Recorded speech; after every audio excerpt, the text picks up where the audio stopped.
Jackson était assis à son bureau, la douce lueur de l'écran de son ordinateur illuminant son visage dans la pièce faiblement éclairée. Ses doigts se déplaçaient rapidement sur le clavier, finalisant les derniers détails d'un voyage d'anniversaire surprise.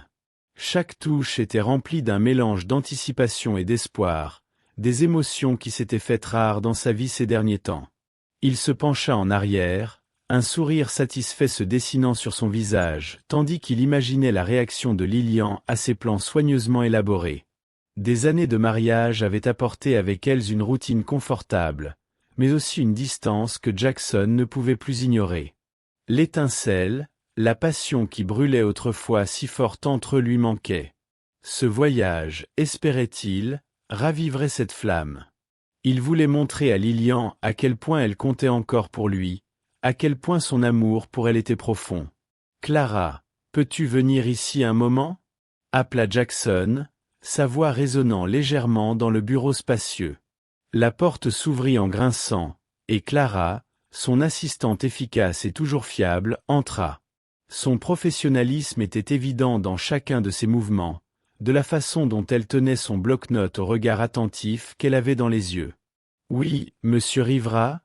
demande-t-elle en s'approchant de son bureau. « Je veux revoir les détails du voyage une dernière fois, » dit-il en lui faisant signe de s'approcher. « Je veux que tout soit parfait. » Clara acquiesça, ses yeux parcourant l'itinéraire affiché sur l'écran. Jackson l'observa attentivement, remarquant que son regard s'attardait sur certains aspects, un léger sourire se dessinant sur ses lèvres. C'était comme si elle comprenait la signification profonde de ce voyage, le désir inexprimé qui se cachait derrière les plans méticuleux de Jackson. « C'est magnifique, monsieur Rivera, » dit Clara avec chaleur. « Je suis sûr que madame Rivera sera ravie. » Jackson ressent un élan de détermination. « Je l'espère, Clara. Ce mariage représente tout pour moi, et je suis prêt à faire tout ce qu'il faut pour qu'il fonctionne. » Lorsque Clara quitta la pièce, Jackson reporta son attention sur l'écran. Son esprit bouillonnait déjà d'idées pour la célébration de leur anniversaire. Il avait réservé une cabane confortable et romantique au bord du lac, un endroit où il pourrait échapper à l'agitation de la vie quotidienne. Il y aurait des dîners aux chandelles, de longues promenades au bord de l'eau et des nuits passées à la belle étoile, comme lorsqu'ils sortaient ensemble pour la première fois. Il avait également prévu une série de surprises attentionnées, de petits gestes pour rappeler à Lillian l'amour qu'ils partageaient. Un album de leurs meilleurs moments, une liste de chansons ayant une signification particulière et une lettre manuscrite exprimant ses sentiments les plus profonds. Jackson voulait montrer à Lillian qu'en dépit des difficultés qu'il avait rencontrées, son amour pour elle était resté inébranlable. Jackson était loin de se douter que le chemin à parcourir serait loin d'être facile. Mais à ce moment-là, alors qu'il était assis dans son bureau, perdu dans ses pensées de romance ravivée et de débuts pleins d'espoir, il a cru en la puissance de son plan. Il croyait en la magie de l'amour et en la possibilité d'un nouveau départ. C'est avec cette conviction qu'il a appuyé sur la touche enregistrée de son ordinateur, scellant son plan parfait, prêt à le mettre en œuvre. Le dîner était calme ce soir-là, un silence qui semblait presque assourdissant. Jackson regarda Lillian de l'autre côté de la table, observant la douce lumière des bougies danser dans ses yeux. Il avait toujours aimé cette lueur, cette vivacité qui faisait battre son cœur. Mais ces derniers temps, quelque chose semblait différent. Il ne savait pas exactement quoi, mais il y avait une distance croissante entre eux, une ombre invisible qui planait sur les moments qu'ils passaient ensemble. « Oh, j'ai oublié de te le dire », dit soudain Lillian, rompant le silence confortable. Elle sourit. Mais il y avait quelque chose dans son sourire qui faisait faire à Jackson un petit saut de puce d'inquiétude. « Je dois me rendre à Miami la semaine prochaine pour un voyage d'affaires. Juste pour quelques jours. » Jackson ressentit un pincement au cœur. « Miami ?» Il s'efforce de garder une voix décontractée, mais sa surprise est évidente. « Vous n'en avez pas parlé avant. » Lillian haussa les épaules et reprit son verre de vin. « Désolé, mon amour. C'était très urgent. Certains clients importants avaient besoin d'attention. Tu sais ce que c'est. » Oui, il le savait. Il ne savait que trop bien à quel point le travail pouvait être exigeant et imprévisible. Mais il y avait quelque chose dans la façon dont Lilian prononçait ces mots, quelque chose qui ne semblait pas normal. Il la connaissait mieux que quiconque, et à ce moment-là, un malaise commença à se former dans sa poitrine. « Bien sûr, répondit-il en forçant un sourire. Juste quelques jours, alors. Oui, juste quelques jours, répéta Lilian, son regard fixé sur le sien, mais d'une manière qui semblait forcée, presque répétée. Jackson essaya de repousser les pensées dérangeantes. Peut-être n'était-il que paranoïaque. Leur mariage avait connu des hauts et des bas, mais ils avaient toujours trouvé un moyen de revenir l'un vers l'autre. Ce voyage pourrait n'être que cela, un voyage d'affaires. Pourtant, au fur et à mesure que la soirée avançait, il n'arrivait pas à se débarrasser du sentiment tenace qu'il y avait plus que ce que Lilian lui révélait. Plus tard dans la soirée, alors qu'il se préparait à se coucher, Jackson tenta d'aborder à nouveau le sujet. « Alors, qu'est-ce que tu vas faire à Miami? Des réunions toute la journée. » Lilian acquiesce, repoussant une mèche de cheveux de son visage. « Oui, des réunions et encore des réunions. Ça va être assez ennuyeux, en fait. » Il voulait la croire, faire confiance à la femme qu'il avait épousée et promis d'aimer.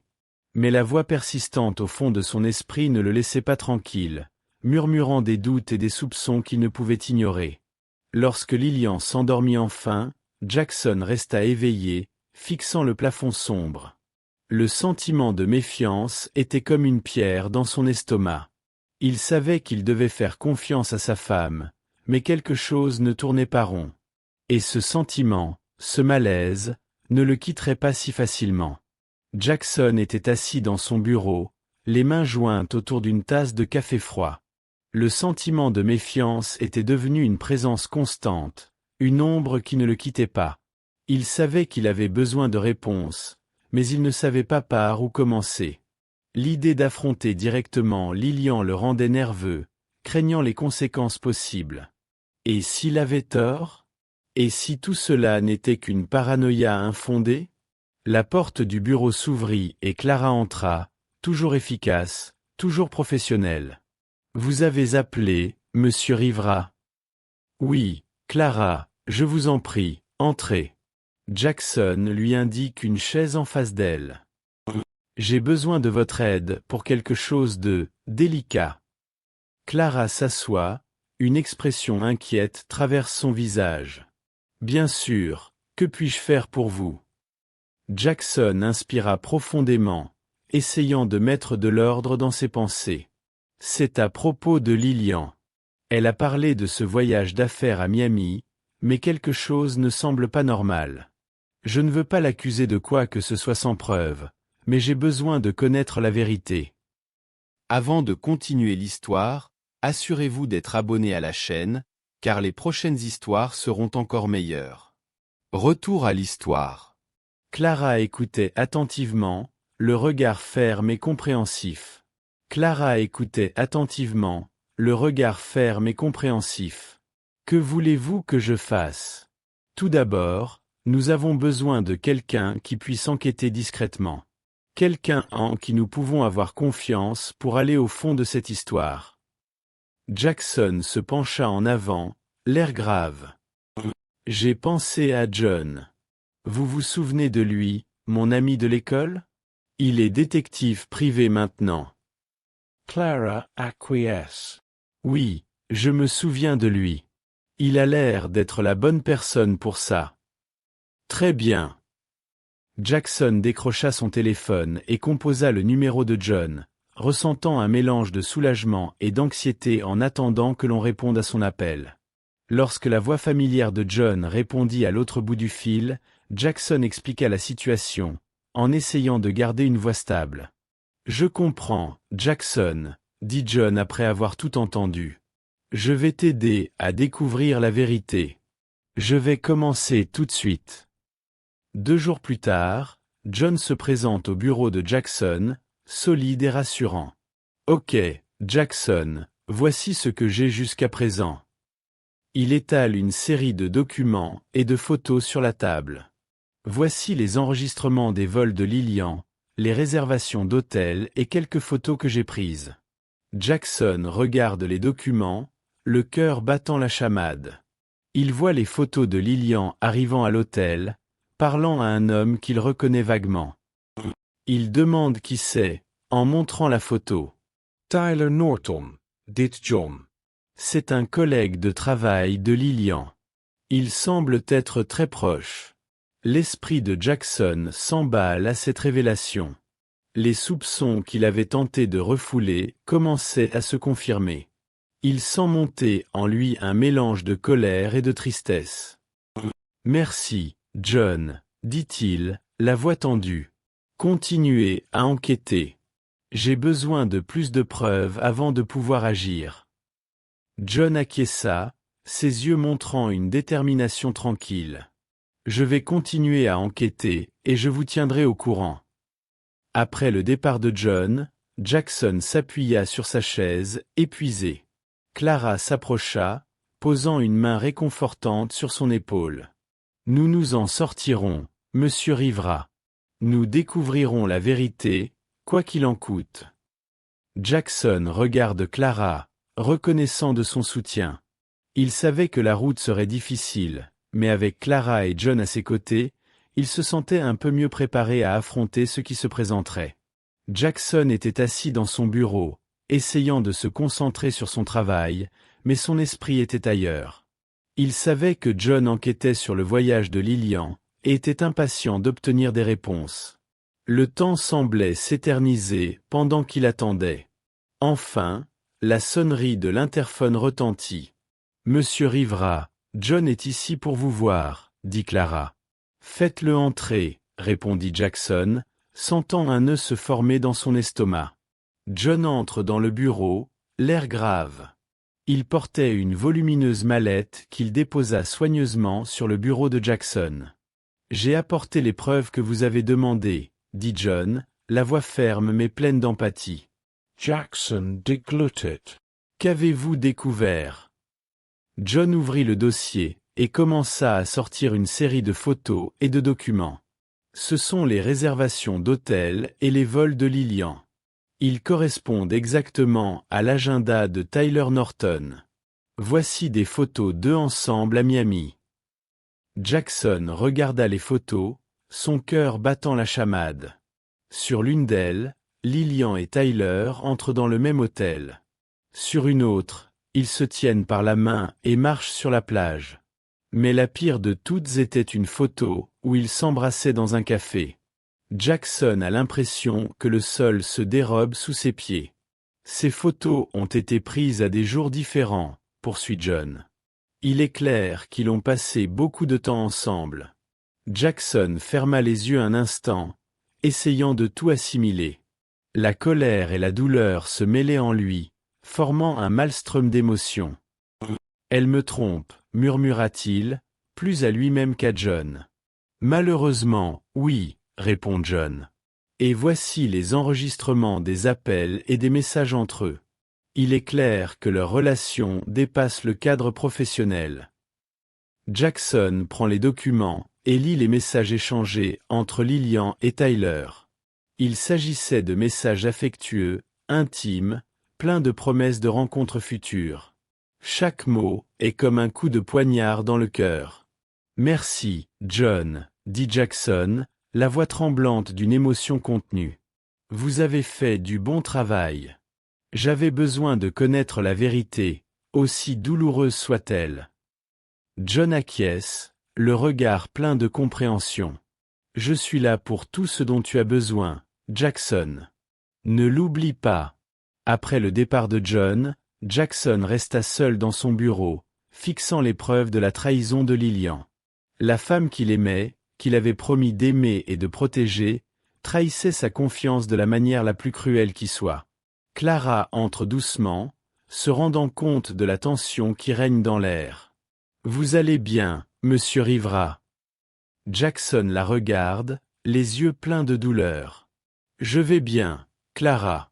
J'ai juste besoin d'un moment. » Elle se rapproche et, dans un rare geste d'affection, lui prend la main. « Je suis là pour toi. Nous traverserons cette épreuve ensemble. » Jackson serra la main de Clara, ressentant une vague de gratitude. Même si l'avenir semblait incertain, il savait qu'il n'était pas seul. Et d'une certaine manière, cela lui donnait la force d'affronter les jours difficiles qui s'annonçaient. Le soleil de Miami brille de tous ses feux lorsque Jackson débarque de l'avion, mais il remarque à peine la chaleur tropicale.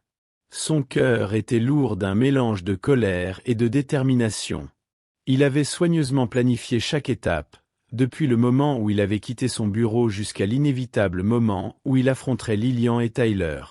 Après avoir récupéré ses bagages, il se rendit directement à l'hôtel où John avait retrouvé Lillian. Casquette de baseball rabattue et lunettes de soleil pour cacher son visage, Jackson entre dans le hall et se mêle rapidement aux autres clients. Il sait déjà dans quelle chambre se trouve Lillian. En montant dans l'ascenseur, Jackson sent son cœur battre plus fort à chaque étage. Arrivé à l'étage de Lillian, il marcha silencieusement dans le couloir et s'arrêta devant la porte de sa chambre. Il prit une grande inspiration, essayant de se calmer. Il frappa à la porte. Il y eut une brève pause avant que Lillian n'ouvre. Son visage passa de la surprise au choc absolu lorsqu'elle vit Jackson debout. « Jackson, qu'est-ce que tu fais ici ?» Avant qu'elle ne puisse dire quoi que ce soit d'autre, Tyler apparut derrière elle, une expression de confusion se transformant rapidement en inquiétude. « Qui est-ce, mon amour ?» Jackson poussa la porte et entra dans la pièce, forçant Lillian à reculer d'un pas. Lillian recula d'un pas. « Je suis son mari, Tyler. Ou plutôt, son ex-mari. » Un silence tendu s'installa dans la pièce, tandis que tous les trois se dévisageaient. La colère et la douleur de Jackson étaient palpables, mais il essaya de rester calme. « Tu m'as menti, Lillian, » commence-t-il, la voix tremblante d'émotion. « Tu as dit que tu étais en voyage d'affaires, mais tu es là, avec lui. » Lillian tente de se justifier, mais les mots lui manquent. « Jackson, je peux expliquer. » « Expliquer quoi ?» Jackson l'interrompt, sa voix s'élève. « Les photos? Les messages? Tout cela n'était-il qu'un mensonge? Comment as-tu pu me faire ça ?» Tyler tente d'intervenir. « Écoute, mon pote, je sais que ça a l'air mauvais, mais... » Jackson se tourna vers Tyler, la colère brûlant dans ses yeux. « Tu crois que c'est juste une question d'apparence? Tu as détruit mon mariage, espèce de merde. » Lillian se met à pleurer, mais Jackson ne s'émeut pas. « Je te faisais confiance, Lillian. J'avais prévu un voyage surprise pour nous, pour essayer de raviver notre mariage. Et voilà que tu trahis tout ce que nous avions construit ensemble. » Le poids des mots de Jackson flottait dans l'air, lourd de désespoir et de trahison. Lillian le regarde, les yeux pleins de larmes et de regrets. « Je suis désolé, Jackson. J'ai fait une erreur. Une erreur. » Jackson writ amendment. Ce n'est pas seulement une erreur, Lillian. C'est un choix. Un choix que tu as fait encore et encore. Le silence retomba dans la pièce. Tyler fixait le sol, incapable de croiser le regard de Jackson. Finalement, Jackson prit une profonde inspiration, essayant de contrôler ses émotions. « C'est fini, Lillian. Il n'y a plus rien à dire. Je pars maintenant, et quand je rentrerai à la maison, je commencerai notre divorce. » Il se tourne et quitte la pièce, laissant Lillian et Tyler derrière lui. En marchant dans le couloir, Jackson ressentit un étrange sentiment de soulagement mêlé de douleur. Il savait que le chemin à parcourir serait difficile, mais au moins maintenant, il pouvait commencer à guérir et à reconstruire sa vie, débarrasser des mensonges qui avaient détruit son mariage. Le vol de retour se déroule dans un brouillard d'émotions contradictoires pour Jackson. La confrontation à Miami brûle encore dans son esprit, chaque détail se répétant en boucle. Il savait que le pire restait à venir, gérer les conséquences de la trahison de Lillian et les inévitables batailles juridiques qui les attendaient. Lorsque l'avion a atterri, Jackson a senti le poids de la réalité s'installer. Il prend sa valise et se dirige vers la voiture en essayant de garder son calme. Dès qu'il entre dans la maison, la solitude de la pièce vide le frappe de plein fouet. Il se jette sur le canapé, sentant l'épuisement physique et émotionnel le consumeur. Le lendemain matin, il commence à organiser ses pensées et ses priorités. Le premier appel fut pour Clara, sa fidèle assistante qui avait été à ses côtés tout au long du processus. « Clara, nous devons nous préparer au pire. Lillian et Tyler vont probablement essayer de me retourner la situation. » Clara, toujours aussi professionnelle et efficace, répond avec fermeté. « Compris, Monsieur Rivera. Je vais commencer à rassembler tous les documents et les preuves dont nous disposons. Nous serons prêts à tout. » Jackson raccrocha, ressentant une petite vague de soulagement en sachant que Clara était à ses côtés. Mais la douleur émotionnelle de la trahison était encore intense. Il se surprend à se remémorer les bons moments qu'il a partagés avec Lillian, des moments qui lui paraissent désormais amers et lointains. Il prend rendez-vous avec un thérapeute, ce dont il n'aurait jamais imaginé avoir besoin, mais qu'il sait nécessaire pour faire face à cette nouvelle réalité. Au cours des séances, il s'est épanché sur ses insécurités, ses doutes et le profond sentiment de trahison qu'il ressentait. Le thérapeute l'a aidé à comprendre que, même si c'était douloureux, il devait s'autoriser à ressentir et à traiter ses émotions pour aller de l'avant. Pendant ce temps, les préparatifs de la procédure de divorce se poursuivent.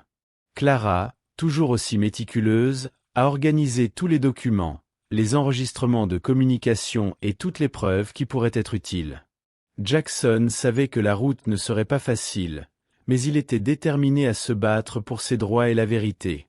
La nouvelle de l'affaire s'est rapidement répandue parmi les amis et les collègues.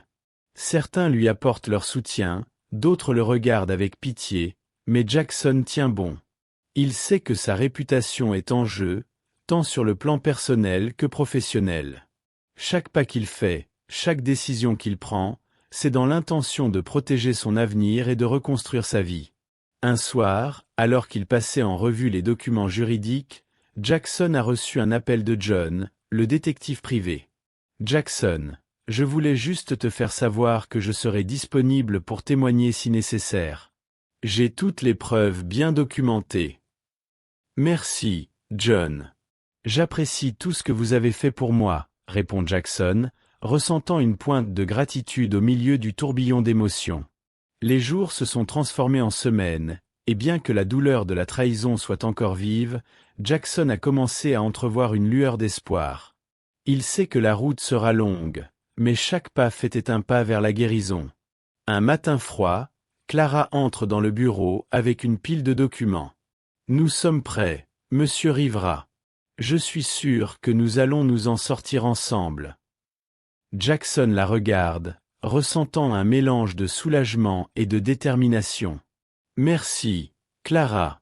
Je ne sais pas ce que je ferais sans toi. » Ainsi, avec le soutien de Clara, l'aide de John et la force qu'il trouvait en lui-même, Jackson se prépara à affronter les batailles qui l'attendaient. Les conséquences de la trahison de Lillian sont dévastatrices, mais il est déterminé à ne pas les laisser définir le reste de sa vie. Le matin du procès, la salle d'audience est pleine de tension. Jackson entre dans la salle d'audience d'un pas ferme, sentant le poids des semaines de préparation, des nuits blanches et des longues séances avec son avocat. À ses côtés, Clara, toujours son assistante dévouée, et John, le détective privé qui a découvert la trahison. Ils étaient sa ligne de front, son bouclier et son épée dans cette bataille. De l'autre côté de la pièce, Lillian et Tyler étaient assis, leurs expressions mêlant nervosité et dédain. La bataille juridique qui allait se dérouler là était bien plus qu'une dispute sur les biens ou les responsabilités. C'était une guerre pour la fierté, pour la vérité, et pour la clôture d'un chapitre douloureux de la vie de Jackson.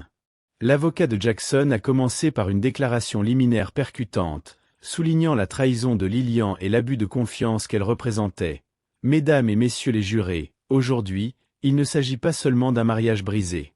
Il s'agit d'une trahison délibérée et calculée, d'une manipulation des émotions et de la confiance de Jackson Rivera. Lillian évite le regard de Jackson, se concentrant sur un point éloigné du mur. Tyler, quant à lui, gardait une attitude froide, échangeant de temps à autre des chuchotements avec son avocat. Clara est la première à se présenter à la barre. Avec sa posture impeccable et son regard déterminé, elle décrit en détail les événements qui ont conduit à la découverte de l'affaire. J'ai vu l'impact que cela a eu sur Monsieur Rivera. C'est un homme intègre, dévoué à son travail et à sa famille. La trahison de Lillian a été un coup dévastateur. Désolé d'interrompre l'histoire, mais dites-moi ce que vous pensez de l'histoire. Mettez votre avis dans les commentaires. Et quel genre d'histoires aimeriez-vous entendre? Poursuite de l'histoire. John, le détective privé, a présenté des preuves irréfutables, photos, journaux d'appel, courriels échangés entre Lillian et Tyler. Ce sont des documents qui prouvent l'infidélité de Lillian Rivera au-delà de tout doute raisonnable, déclare John avec fermeté. Les preuves sont affichées sur des écrans géants dans la salle d'audience, chaque image et chaque message portant un coup à la défense de Lillian. Les murmures parmi les jurés et les spectateurs augmentaient à chaque nouvelle preuve présentée. Jackson observe en silence, chaque nouvelle révélation étant un mélange de douleur et de soulagement. Lorsque c'est au tour de Lillian de témoigner, elle tente de se justifier, mêlant excuses et tentatives de rejeter sur Jackson la responsabilité d'une négligence émotionnelle. « J'étais seule, dit-elle. Jackson était toujours occupé par son travail, je me sentais abandonnée. Mais la défense était faible face à des preuves accablantes. L'avocat de Jackson a démonté tous les arguments, montrant que, malgré les défauts qui ont pu exister dans la relation, rien ne justifiait la trahison délibérée et répétée. La tension dans la salle d'audience était palpable. Appelé à la barre, Tyler est resté évasif, tentant de minimiser son implication. Mais les preuves sont claires et ses tentatives d'esquive ne font qu'aggraver sa position. Lorsque le juge a finalement appelé à la clôture, l'avocat de Jackson s'est levé et a adressé au jury un dernier plaidoyer. Il ne s'agit pas d'une simple affaire de divorce. Il s'agit de rendre justice à un homme dont la confiance a été trahie de façon cruelle. Nous vous demandons d'examiner les preuves présentées et de donner à Jackson Rivera la fin qu'il mérite. Une fois les plaidoiries terminées, le jury s'est retiré pour délibérer. L'attente est angoissante. Jackson, Clara et John se sont rassemblés à l'extérieur du palais de justice, dans un silence lourd de l'anxiété du moment. Lorsque le jury revient, tout le monde retient son souffle. Nous, les jurés, nous prononçons en faveur de Jackson Rivera, annonce le porte-parole, dont la voix résonne dans la salle d'audience. Le soulagement est palpable. Jackson sent une vague d'émotions l'envahir, la justice, la justification et un début de guérison. Il remercie Clara et John, sachant que sans eux, il n'y serait pas parvenu. Lorsqu'il quitte le tribunal, le soleil qui brille à l'extérieur semble symboliser un nouveau départ. La bataille juridique était gagnée, mais le voyage de Jackson vers la guérison et la reconstruction de sa vie ne faisait que commencer. Et avec Clara et John à ses côtés, il savait qu'il pouvait relever tous les défis qui se présentaient à lui. Après cette bataille juridique tumultueuse, Jackson a eu l'impression qu'un poids immense avait enfin été enlevé de ses épaules. Il avait gagné au tribunal, mais la vraie victoire serait de retrouver la paix et le bonheur qu'il avait perdu en chemin. Il sait que ce nouveau départ ne sera pas facile, mais il est déterminé à reconstruire sa vie. Clara, toujours fidèle et dévouée, était à ses côtés tout au long du processus. Elle savait que Jackson avait besoin d'un nouvel environnement, quelque chose qui l'inciterait à aller de l'avant. C'est dans cette optique qu'elle lui propose un voyage, quelque chose qui pourrait l'éloigner des souvenirs douloureux et ouvrir son cœur à de nouvelles expériences. Ils ont choisi une destination tranquille, une petite ville côtière connue pour ses belles plages et son atmosphère relaxante. À son arrivée, Jackson a ressenti une bouffée de renouveau. Les vagues de la mer, L'odeur salée de l'air et le rythme lent de la vie locale sont exactement ce dont il a besoin. Les premiers jours, Jackson a profité de l'occasion pour se détendre. De longues promenades sur la plage, la lecture de livres qu'il voulait explorer depuis longtemps, et le simple fait de profiter du coucher de soleil à l'horizon. Clara, toujours présente mais jamais envahissante, l'accompagne, l'encourageant à parler de ses sentiments et à envisager un avenir au-delà de la douleur. Un matin, alors qu'il se promène sur le marché local, Jackson tombe sur une galerie d'art. L'art avait toujours été une passion qu'il avait mise de côté en raison des exigences de son travail et de sa vie personnelle. Intrigué, il est entré et a commencé à discuter avec le propriétaire de la galerie, un artiste local appelé Miguel. Miguel était un homme chaleureux, plein d'histoires sur ses propres luttes et triomphes. Il invite Jackson à participer à l'un de ses cours de peinture, une offre que Jackson accepte avec une certaine hésitation. Clara, consciente de l'importance de ce moment, l'encourage avec un sourire approbateur.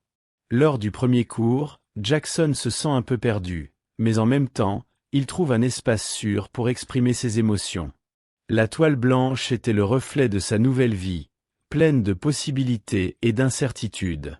Au fil du temps, il a commencé à apprécier la liberté de créer, de laisser ses émotions s'exprimer à travers le pinceau. Les semaines passent vite.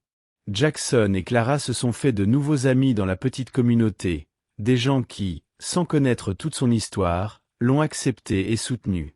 Il a commencé à exposer ses peintures dans la galerie de Miguel, et à sa grande surprise, il a reçu des compliments et des encouragements qui ont contribué à renforcer sa confiance en lui.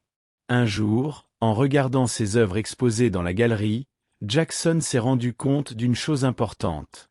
Son voyage ne consistait pas seulement à surmonter la trahison de Lillian, mais aussi à se redécouvrir lui-même. Il s'est rendu compte qu'il avait laissé son identité être façonnée par son travail et son mariage, oubliant qui il était vraiment et ce qu'il aimait vraiment. Avec l'aide de Clara, Jackson a commencé à planifier son avenir. Il décide d'investir dans sa passion pour l'art et ouvre son propre studio à domicile.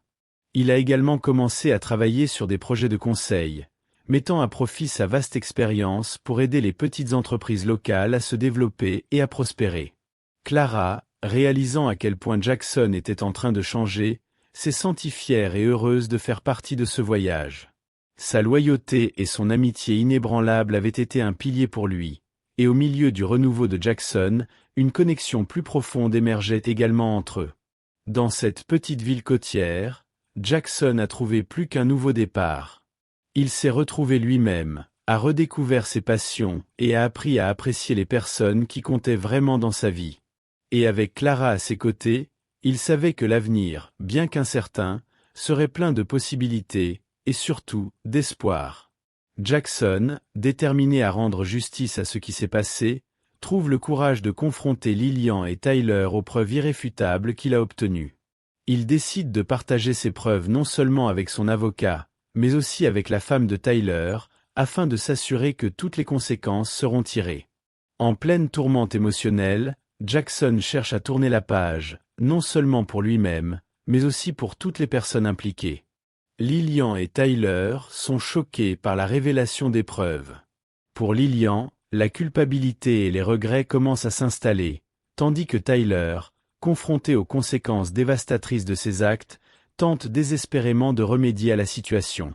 Pendant ce temps, Sarah, la femme de Tyler, le confronte avec colère aux preuves présentées par Jackson.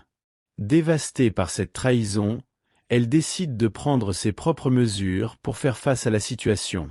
Jackson, après avoir confronté Lillian et Tyler, trouve un certain apaisement en voyant que la vérité a éclaté. Cependant, il doit encore relever le défi de gérer les émotions complexes qui ont surgi à la suite de la trahison et les batailles juridiques qui l'attendent.